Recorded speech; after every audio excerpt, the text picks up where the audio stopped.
ਆਪਾਂ ਪਹਿਲੇ ਪਾਣੀ ਬੰਦ ਕੀਤਾ, ਉਹ ਮੰਨਣ ਹੀ ਨਹੀਂ ਡੇ, ਕਹਿੰਦੇ ਸਾਡੇ ਤੋਂ ਪਹਿਲੇ ਹੀ ਨਹੀਂ ਆਉਂਦਾ। ਤੁਸੀਂ ਪਤਾ ਨਹੀਂ ਕਿਹਦਾ ਬੰਦ ਕਰਤਾ। नहीं लड़ाई का सानू पता लगा ना कि थोड़े दिन तक वॉर शुरू हो जानी है। असी अपनी तैयारियां अपने हिसाब नाल करनियां शुरू कीतियां है ना। जिद्दां सर बैठे इन्होंने कैश कढा लिया होना कितना सारा, लोकी राशन लैण पहुंच गए। मेरे घर दे 3 महीने का राशन लै आए। मैं क्या इन्ना तो उन्हां को असला भी नहीं हैगा।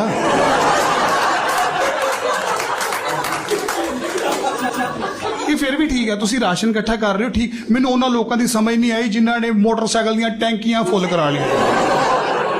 ਕਿਹੜੀ ਭੂਆ ਨੂੰ ਮਿਲਣ ਜਾਣਾ ਚੱਲਦੀ ਲੜਾਈ 'ਚ ਆ। ਆਪਾਂ ਇੱਧਰ ਪੂਰੀਆਂ ਤਿਆਰੀਆਂ ਕਰਨ ਦੇ, ਉੱਧਰ ਅਲੱਗ ਹੀ ਤਿਆਰੀਆਂ ਚੱਲਣ ਡੀਆਂ। ਉੱਧਰ ਜਦੋਂ ਪਤਾ ਲੱਗਾ ਨਾ ਲੜਾਈ ਲੱਗਣ ਲੱਗੀ ਆ, ਅਗਲਿਆਂ ਨੇ ਫਾਫਿਆਂ 'ਚ ਨਾ ਮਿੱਟੀ ਪਾ ਕੇ ਕੈਚ ਖੇਡਣਾ ਸ਼ੁਰੂ ਕਰਤਾ। ਮੀਡੀਆ ਵਾਲੇ ਗਏ, ਕਹਿੰਦੇ ਯਾਰ ਲੜਾਈ ਲੱਗਣ ਵਾਲੀ, ਤੁਸੀਂ ਆ ਕੀ ਕਰਨ ਦੇ? ਕਹਿੰਦੇ ਅਸੀਂ ਲੜਾਈ ਦੀ ਤਿਆਰੀ ਕਰਨ ਦੇ। ਇਹ ਕਿੱਦਾਂ ਦੀ ਤਿਆਰੀ? ਕਹਿੰਦੇ ਵੀ ਜਦੋਂ ਲੜਾਈ ਲੱਗੇਗੀ ਜਹਾਜ਼ ਨੇ ਰਾਸ਼ਨ ਨਹੀਂ ਸੁੱਟਣ ਆਉਣਾ।